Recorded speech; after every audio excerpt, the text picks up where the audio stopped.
All right, guys, want to talk to you about some more framing basics real quick, and this is going to be about how to cut wood, and that might seem really simple where it's, I grab saw, I cut wood. There's a couple things that I like to go over with most guys when they're doing that because there's some things that can make it a lot safer and a lot more dangerous. So one of the things you'll see, and we've kind of have it set up right now, we've got two blocks that we're going to be cutting off of because whenever you're cutting, whether it's a stud, whether it's plywood, whatever it is, you don't want your wood to bind.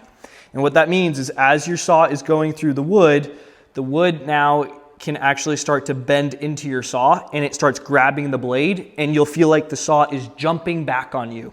And I might try and recreate it here at the end of the video so you can see it and you'll be able to know, hey, if this is happening, I need to adjust what I'm doing because it's not safe. But so we want it to be the wood to always be able to fall away, whether, like we said, it's plywood, a stud, whatever. But if we were to make our measurement, we're just going to make one up. It's 24 inches. Yay! So you can do it like this. You can have a table. You can have sawhorses that it sits on, but you always want it to be falling away. So we take our square. We're going to mark our straight line. And then I actually have a quick tip for you guys at the end on how to make sure that your cuts are more accurate. So we always like to have our guys have sunglasses, and it's been raining, so they're all rainy. But that way we just don't get any wood chips in the eyes and it just makes it easier. Pop them on, pop them off. So I'm going to take this guy. Now it's leaning over right there. The other way that I was taught, this one is like, we forgot a disclaimer. This is for entertainment uses, be safe, read other things, don't do what we do, blah, blah, blah. So, all right, might get loud in the microphone, but it was, you do it over your, you have the board on your foot. And so if you see, this part is pressing into the ground. If I were cutting this right here, it's going to start to pinch that point. Since this is up in the air, this small block is going to be able to fall away. So I'd be able to cut it there.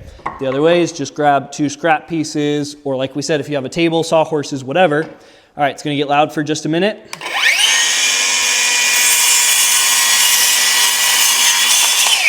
There you go. So it cuts and it falls away. If I only wanted this small piece, I still put the long piece there so that the small piece falls away and we're good to go. Now I'm going to try and show you what it looks like when things start going sideways with the saw. So I'm just going to take a random, like strike a line. Let's grab a bigger piece because this will be a better illustration. So see how it's laying down right there. I'm going to mark this line in the center. It's going to get loud again, but Ethan, if you can maybe stand right here so that they can get a good look at what's about to happen. The saw is going to go through all right until about probably halfway, and then we should start to have a problem.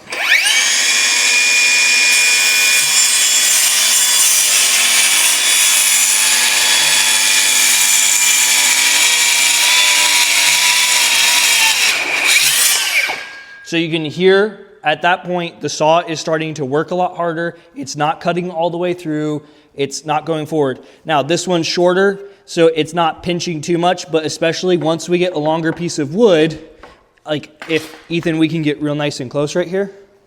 Watch the line in the middle. As I push down, that line shrinks.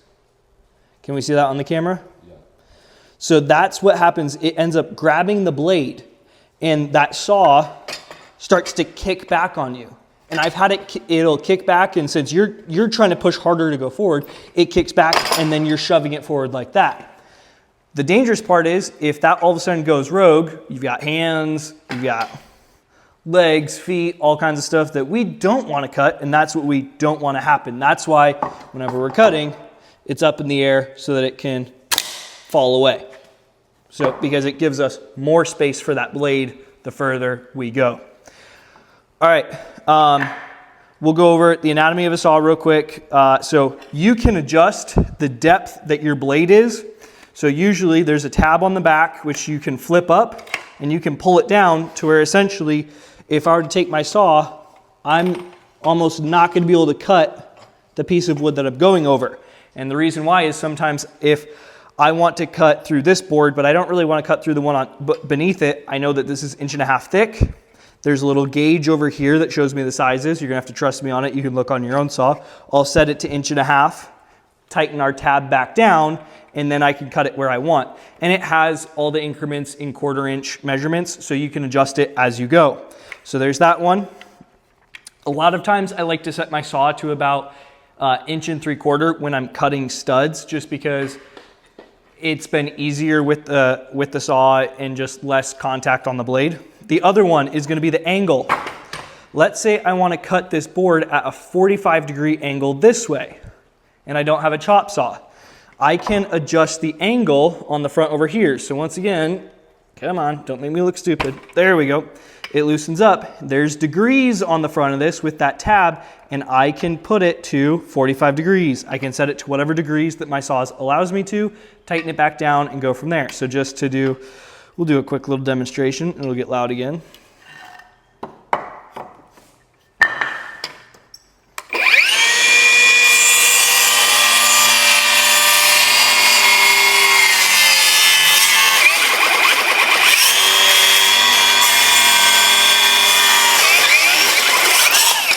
Geez, what am I doing wrong? I probably had pressure or something incorrect, and that's why, once again, it's binding, it's kicking, it's working harder. But for the example, we've got the 45-degree cut on there. You can see that's where we're struggling getting through the wood, because you'll usually have a burn mark on there, which isn't great. So always pay attention to it. Usually back it off, check what's happening, and go from there. For the video, trying to just get through it. That's why we're doing it. So, but that way, now we've got 45-degree, because like we have in our stair scenario to the left of Ethan, we've got some angles that are cut on those studs over there. So that's what we did. You adjust it up front, you can do your cuts, all that good stuff. So talked about how to adjust the depth, how to adjust the angle, and then the last thing that we're gonna look at, and I'll have Ethan get close over here, is you can see the numbers on the saw up here. So usually it's 1.5 inches from the side of this guy right here to where your blade is. And then we've got, it looks like 5 inches right there. Let me double check, because I don't know this one offhand. If it's 5.5, that's gonna be wonderful. It is 5. So what that means though, is if I wanna go rip 1.5 inches off this stud, like we said, I'd set my depth to 1.5 inches, so I'm not cutting the board underneath, but then I can line up, we'll just do it real quick.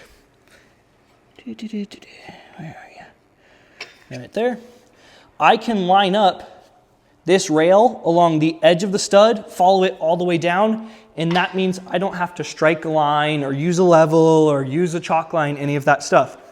Now, let's say I have a bigger stud and I want, or let's say I even have plywood and I need to get a 3.5 inch section. I don't need to go snap a line, because I can use the gauge on the saw. You line it up on that notch right there on the edge, and you run it through, and that gives you the 3.5 inches that you can follow.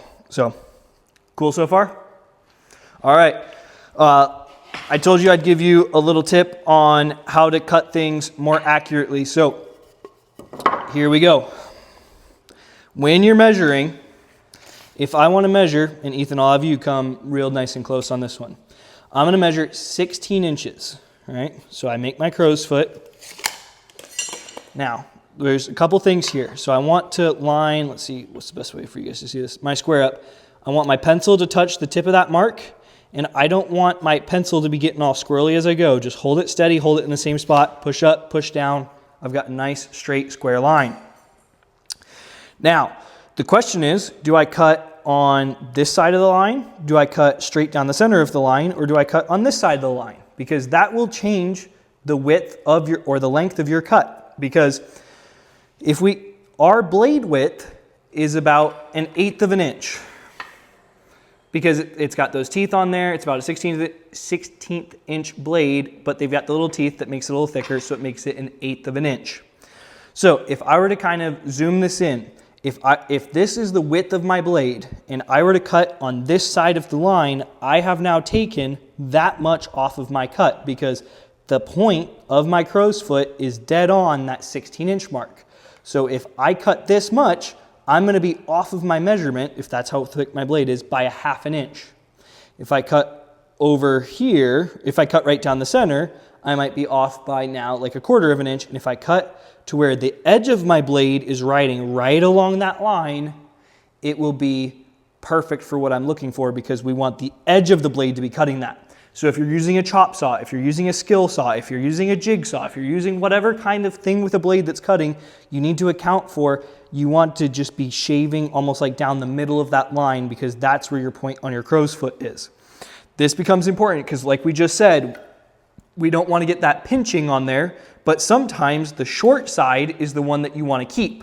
So let's say instead of wanting the 16-inch side, I wanted this 9 3/8 side. When I put it up on my blocks or whatever to cut it, we want the longer side down because it's easier for the shorter side to fall away. But I don't want to cut on this side of the line. I want to cut on this side of the line so that my blade runs right up next to it and we're good to go, right? Because if I cut this side right here, I've now taken an 1/8 off of that measurement that we had. So that 9 3/8 will turn into 9 1/4.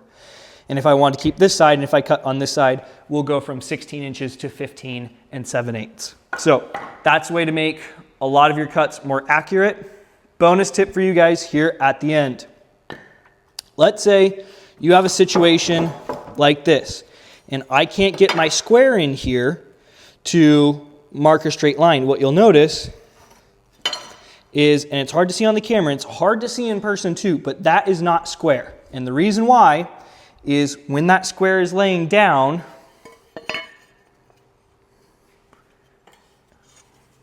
it's at an angle. So usually what happens, you stick your pencil in and it's pushing your pencil away. So what I like to do is when I put my square down, I'm going to try and hold it up, that 1/2 inch or 1/4 inch right there. I try and get my pencil to where it squares out on the edge and run it back and forth. So there is no moving, there's no my pencil slipping under the square, pulling away from the square, and I have a truly square line right there. So that tip, and then the one with the saw, making sure that you get it right on that line, are going to be huge in increasing the accuracy of your cuts as you cut miscellaneous stuff through the project over time. If there's anything else, we'll obviously throw it at the end of the video as a little extra credit bonus scene, but we'll catch you on the next one.